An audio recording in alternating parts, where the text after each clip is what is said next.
Okay, so, I said last time some of the reasons this concept of validity is useful, to evaluate arguments. I think it's also useful when it comes to filling in missing or implied premises. And this is going to be something we're actually going to have to do when looking at other people's arguments, right?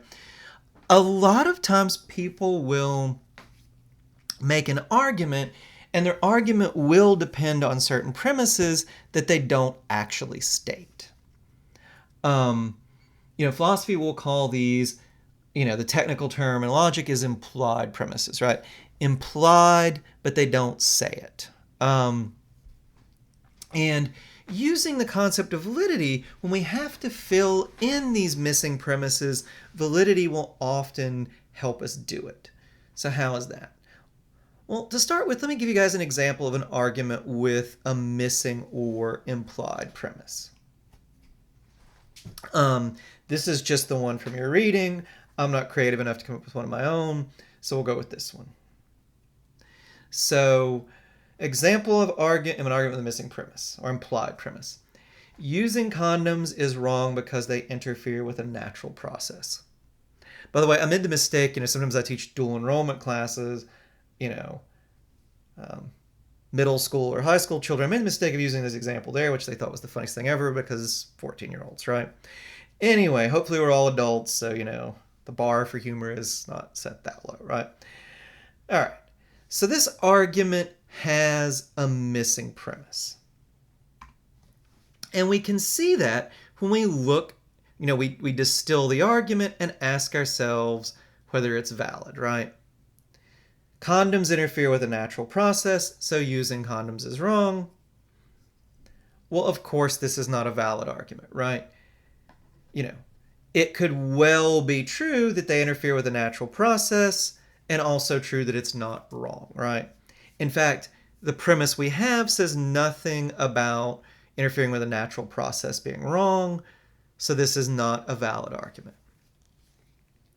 Now, if we want to fill the missing premise in, a good thing to ask ourselves is, well, what premise or premises would we need to add to make the argument valid?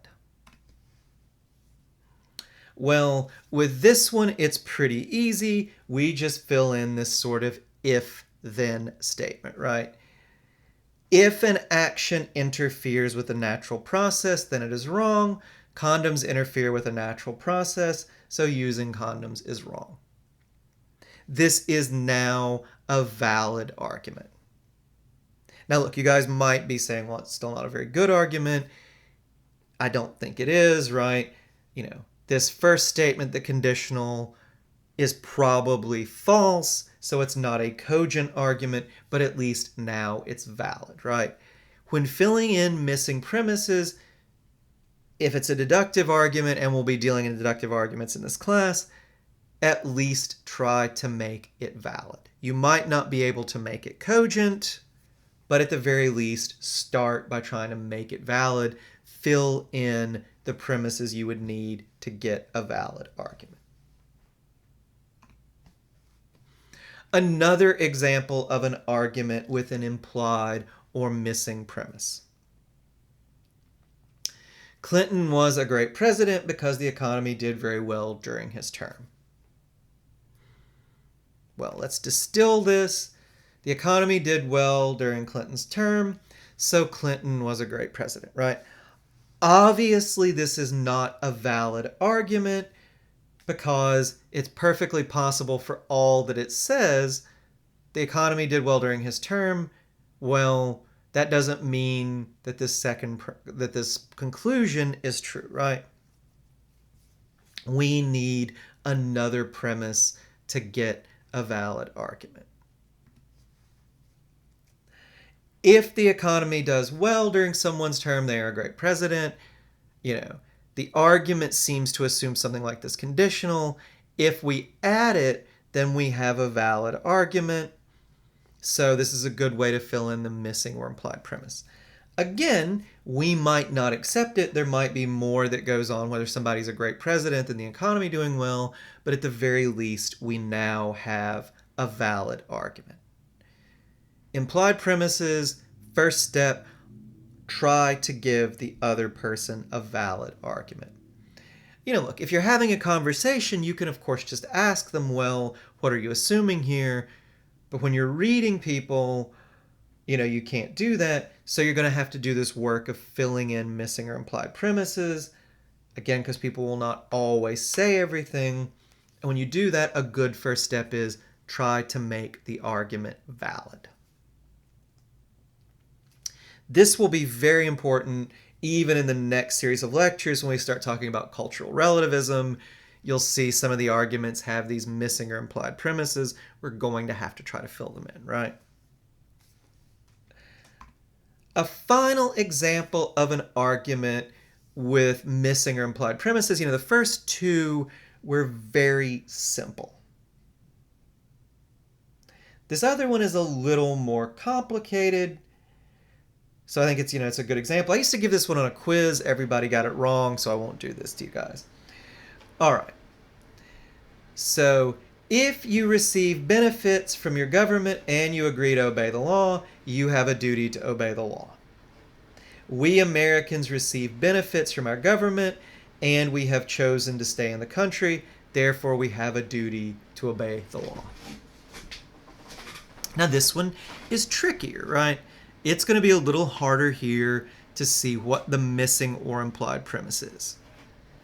So let's distill the argument. That will help. If you receive benefits from the government or your government and you agree to obey the law, you have a duty to obey the law. We Americans receive benefits from our government. We have chosen to stay in the country. Therefore, we have a duty to obey the law. Is this a valid argument? This one's trickier because you have to think about it a bit more, right? But look at the very first premise. What does the first premise talk about, right? The first premise, the conditional, sets two conditions that have to be satisfied before it claims we have a duty to the government. We have to have agreed to obey the law, and we have to receive benefits from the government. Well, the argument tells us, premise 2, we Americans receive benefits from our government. Is the conditional satisfied, though? No, it isn't, right? It talks about agreement, and this third premise, we have chosen to stay in the country, says nothing about agreement, right? For the conditional to hold, we need to have received benefits from our government. It also needs to be true that we've agreed to obey the law. The argument as it is doesn't talk about that, right? For the argument to be valid, it would have to say something about us agreeing to obey the law.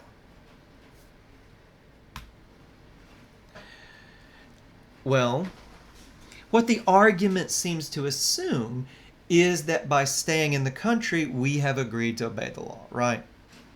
So the missing premise seems to be something like, if someone chooses to stay in their country, they have agreed to obey the law, right? If we add this, now we get a valid argument, right? If you receive benefits from your government and you agree to obey the law, you have a duty to obey the law. We Americans receive benefits. First part of the conditional satisfied. New premise, if someone chooses to stay in their country, they have agreed to obey the law. We have chosen to stay in our country. Well, that means with this new missing premise, we've agreed to obey the law. So the whole conditional the argument starts with is satisfied. Therefore, we have a duty to obey the law. We now have a valid argument. Now look, this might not be a great argument. It might not be perfect. You might think, well, have I really agreed to obey the law just because I choose to stay in the country? Maybe not, right? I don't know that that's true. Again, I don't know that this is a cogent argument, but our first step in filling in missing or implied premises is to make it valid. This is now valid. If the premises are true, then the conclusion couldn't be false. We don't know necessarily that the premises are true, so we don't know that it's cogent. at the very least, it's now a valid argument.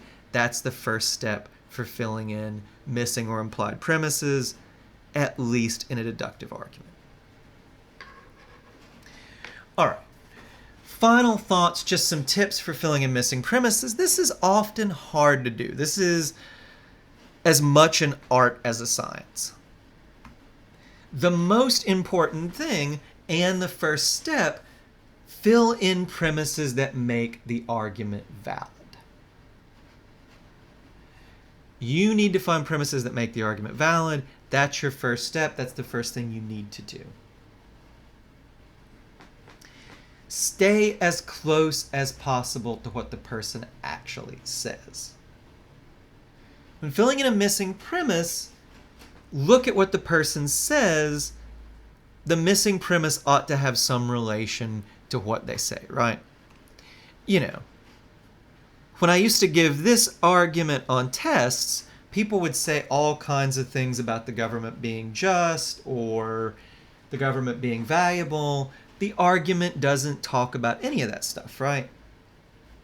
It talks about receiving benefits. It talks about agreement or agreeing to obey the law. That's a pretty darn good sign that our missing premise ought to talk about one of those things, benefits or agreement. Don't bring in stuff the argument doesn't talk about. Stay close to what the person actually says. Another tip for filling in missing premises, don't add any more than you need to make the argument true. Or sorry, not true, valid, right? Add as few premises as you need to get a valid argument. Again, when I would give this argument on quizzes, I would have some students who would add like 5 different premises that weren't there, which is a lot more work than you need to do. And they would have a valid argument, but I would always give them some credit, but not full credit, because it's like, well, look, at this point, you're putting words in the other person's mouth. There's a lot more there than needs to be. They don't say any of this stuff, right? So don't add any more premises than you need to. Add as many, when you're filling in missing premises, add as many as you need to make the argument valid. Don't add any more. Finally, and this fits with the principle of charity, which I talked about in the first lecture, when you're filling in premises, if possible, try to give the other person good premises. Give them premises that are likely to be true. Or as good a premises, the premises that are most likely to be true that make the argument work, right? Maybe the premises the other person needs will turn out not to be true, but if possible, don't give them stupid or obviously false premises, right? First goal is to make the argument valid, but within that, once you've satisfied that, do try to pick premises that are true. So far as it's possible to pick premises you think are true that will also make the argument valid. Again, we want to be charitable. If possible, don't give the other person a stupid argument.